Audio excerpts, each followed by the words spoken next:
সবাইকে যেমন বলি চোখটা এদিক করো, চোখটা ওই দিক করো, হাত দিয়ে ঢেকে দাও। পুরো মুখটা তো দিয়ে ওকেও আমি তাই করছিলাম, আর ও বলেও ছিল পিসি আমি এরকম করবো। এরপর ওর মুখ দেখে শুনে নাও ওকে এরকম কি সাজতে চাও। তো মৌলি, তুমি বলো, তুমি আজকে আমার কাছে একটা মেকওভার নিচ্ছ, কিরম কি চাও বলো। আমার চুলটা আমি একটুখানি সুন্দর চাইছি, আমি বহুদিন সাজিনি তো, সেই তোমার কাছে আমার লাস্ট সাজা।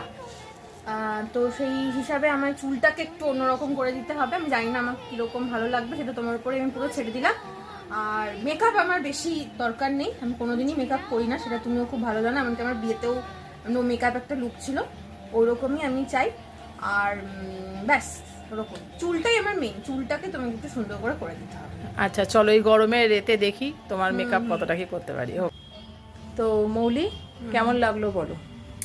আমি কি বলবো, আমার পুরো লুকটাই তো চেঞ্জ হয়ে গেছে, সবাই তো দেখেই বুঝতে পারবে, ভীষণ ভালো লাগছে। আমি মেনলি চুলটার জন্যই বলেছিলাম, তো কারণ আমার চুল এত পাতলা, কোনো কিছুই হয় না, কোনো কিছু স্টাইল হয় না।